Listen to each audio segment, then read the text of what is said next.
फ़िलहाल अभी यूट्यूब पे क्लास 8 का साइंस और मैथ का क्लास चल रहा है और क्लास 9th 10th का मैथ और साइंस और क्लास 12th और 11th और 12th का फिजिक्स केमिस्ट्री बायो पढ़ने के लिए आप चैनल को सब्सक्राइब कर सकते हैं। किसी प्रकार के क्वेश्चन के लिए कमेंट बॉक्स में पूछ सकते हैं। यहाँ पे हम कोरोना के बारे में थोड़ा बहुत जानकारी इकट्ठा करेंगे कि क्या और कैसे है। तो सबसे पहले स्ट्रक्चर समझ लेते हैं। आप जानते हैं कि हम लोग खाना खाते हैं तो खाना खाने के बाद पाचन क्रिया होती है और पाचन क्रिया में उस भोजन को ग्लूकोज में बदला जाता है और यह ग्लूकोज फिर कहाँ जाता है तो रक्त के माध्यम से कोशिकाओं के पास जाता है और ये कोशिकाएं क्या करती हैं भाई, तो ग्लूकोज यहाँ देख रहे हैं, ये ग्लूकोज ले लेती हैं और हमारे फेफड़े से मिल जाता है ऑक्सीजन और ग्लूकोज और ऑक्सीजन ये दोनों कहाँ पहुँचते हैं तो कोशिका में। अब इन दोनों को कौन ले जाता है तो यह रक्त ले जाता है, ऑक्सीजनों को और ग्लूकोजों को भी। ये दोनों मिला को लेके जाता है कौन तो रक्त। कहाँ लेके जाता है तो कोशिका में लेके जाता है। ठीक है। अब ये कोशिका के अंदर जो है एक रासायनिक अभिक्रिया होती है। अब इस रासायनिक अभिक्रिया में दो चीज़ बनता है। एगो बनता है कार्बन डाइऑक्साइड CO2 और एक चीज़ क्या बनता है ATP यानी कि एडिनोसिन ट्राईफॉस्फेट। एक तरह का ऊर्जा होता है और इसी ऊर्जा का उपयोग करके हमारा बॉडी मानव शरीर काम करता है। यह बात तो हम जान गए कि ऑक्सीजन हमारे बॉडी के लिए कितना ज़रूरी है। ऑक्सीजन जो है वो बॉडी के लिए कितना ज़रूरी है, इस बात को हम जान गए। अब हम यहाँ देखेंगे कि जैसे हमको कोरोना हो जाता है हमारा जो ऑक्सीजन का सप्लाई है वो रुकने लगता है, धीरे धीरे करके बंद होने लगता है और सही समय पर इसका इलाज नहीं किया गया तो श्वसन की क्रिया बाधित हो जाएगी और जो व्यक्ति है उसकी मृत्यु हो जाएगी। अब देखिए बकलोलवा को, इसको हो गया है कोरोना। अब इसका फेफड़ा जो है श्वसन की क्रिया करने में असमर्थ है, तो अब इसको कहाँ डाला गया है तो इसको वेंटिलेटर पर डाला गया है। वेंटिलेटर क्या होता है तो एक तरह का मशीन होता है। ये मशीनियाँ हिसाब से ऑक्सीजन को डायरेक्ट फेफड़ा के पास भेजती है, कोई दिक्कत नहीं होता है। अभी काहे होता है ऐसा, तो सबसे पहले इस क्रिया विधि को समझ लेते हैं। तो फेफड़े की कोशिकाओं में रिसेप्टर लगे होते हैं। जो फेफड़ा की कोशिका होती है वहाँ पे एक सबसे छोटा जो होता है इकाई होता है ये रिसेप्टर। अभी क्या करता है तो जो कुछ भी आता है शरीर से उसको अंदर जाने का जो है रास्ता ये रिसेप्टरवा दिखाता है। अगर ये चाहे तो कोई भी चीज़ अंदर जाएगा और ये रिसेप्टर नहीं चाहे तो कोई भी चीज़ अंदर नहीं जाएगा। अभी चकमा दे देता है कोरोना वायरस हमारे रिसेप्टर को।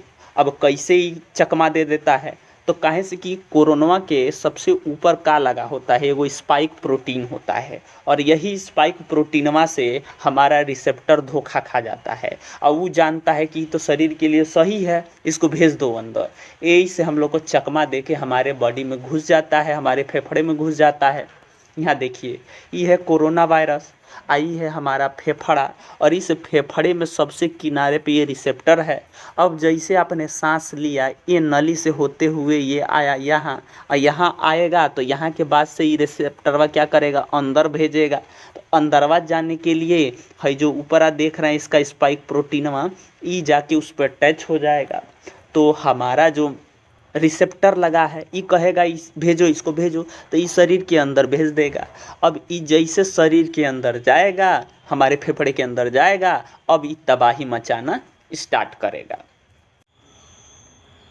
हमने ये जाना कि कोरोना वायरस कैसे हमारे फेफड़ों तक पहुंचता है। क्या एक कोरोना वायरस पूरे फेफड़े को संक्रमित और ख़राब कर सकता है, जान लेते हैं। एक कोरोना वायरस हमारे फेफड़े तक पहुंचता है और वहाँ की कोशिकाओं में एक कोशिकांग रहता है। इस कोशिकांग को हम राइबोसोम कहते हैं। इस कोशिका के अंदर मान लीजिए कि ये एक कोशिका है और इस कोशिका के अंदर एक कोशिकांग होता है, इसका नाम हम जो है राइबोसोम कहते हैं। अब ये राइबोसोम क्या करता है, तो फोटोकॉपी के मशीन की तरह काम करता है।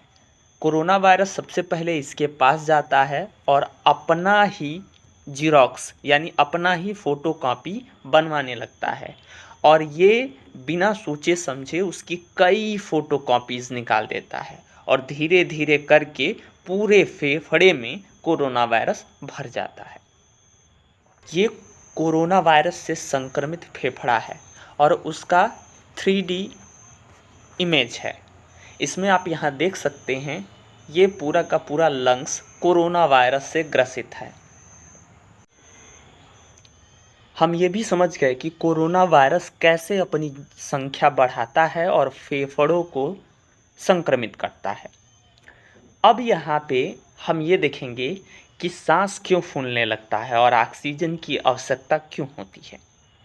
तो सबसे पहले ये जान लीजिए कि जो हमारे फेफड़े होते हैं उनमें सबसे छोटे जो होते हैं वो वायु कोष्ठक होते हैं,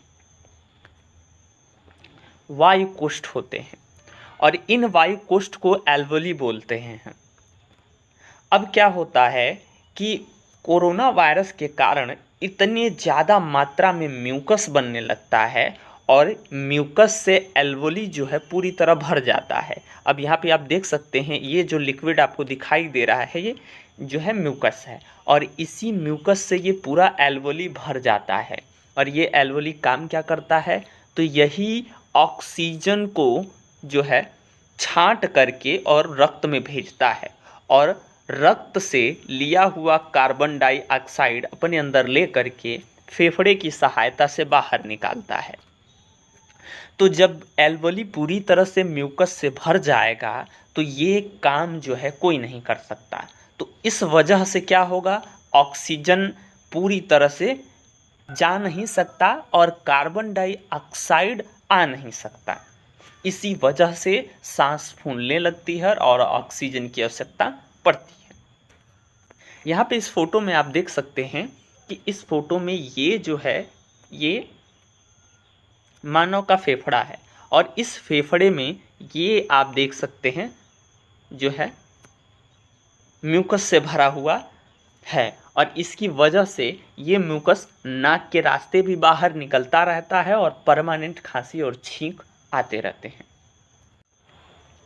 अब यहाँ समझेंगे हम कोरोना वायरस अफवाह और सच्चाई। यहाँ पे कोरोना वायरस के चलते बहुत सारे अफवाहें फैली हैं। इन अफवाहों में कुछ अफवाहें हैं जिन पे हम चर्चा करेंगे। पहली चर्चा जो लेटेस्ट में चल रही है, क्या है ये चर्चा, तो 5G के टेस्टिंग से फैला कोरोना। ये देख लेते हैं क्या है इसमें। तो इसमें कहा जा रहा है इस न्यूज़ में कि 5G के टेस्टिंग से रेडिएशन निकल रहा है जो व्यक्तियों को संक्रमित कर रहा है, अतः इसे बंद कर देना चाहिए। अब ये क्या सही है और गलत है, यहाँ देख लेते हैं। तो एक पहले तो ये जान लीजिए कि जो इंटरनेट का नेटवर्क होता है वो क्या होता है, तो वो एक तरह का रेडियो तरंग होता है, और इसका मानव शरीर पे कोई प्रभाव नहीं पड़ता है।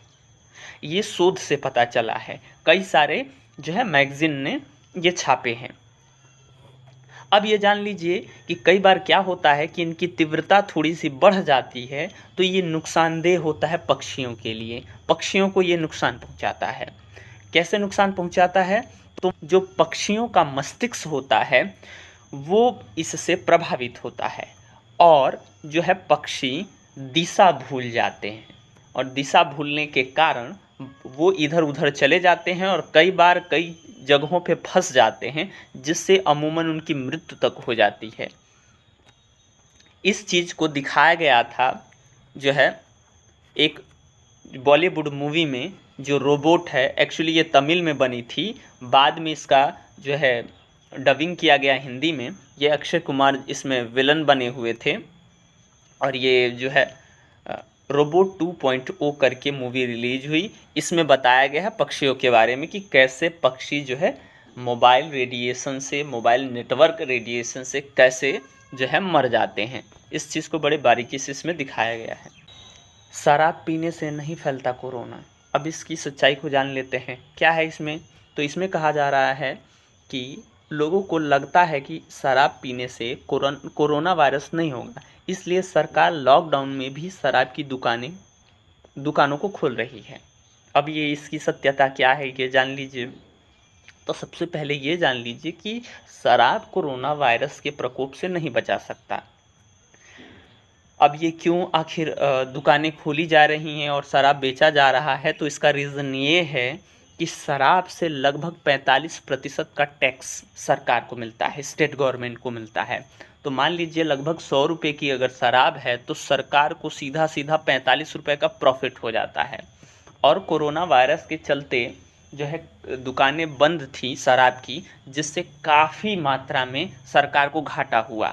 इस वजह से सरकार ने फैसला लिया कि शराबों की दुकानों को हम खोल देते हैं, जिससे टैक्स वसूला जा सके और जो खर्च हो रहे हैं उनको हम मैनेज कर पाएँ। इस वजह से इनको खोला गया। यहाँ पे आप देख सकते हैं आज तक के न्यूज़ में बताया भी गया है इसमें कि सरकार जो है 35 से 45% तक का जो है टैक्स लेती है। अब यहाँ देख लीजिए, ये कोरोना में खुले हुए शराब की दुकानों पे भीड़ देख लीजिए। अधिक शराब के सेवन से लीवर की होने वाली बीमारियाँ यहाँ देख लेते हैं। कई ठो बकलोल होते हैं, सब कहते हैं कि जो है शराब पीने से कोरोना तो होगा नहीं, हम सेफ़ हैं। तो उन बकलोलों को कौन समझाए कि शराब कहाँ जाता है। शराब पीने के बाद से हमारे आमाशय में शराब जाता है, जिसको स्टमक बोलते हैं, और इससे इफ़ेक्ट क्या होता है, लीवर होता है, यानी यकृत इससे जो है ख़राब होने के चांसेस बढ़ जाते हैं।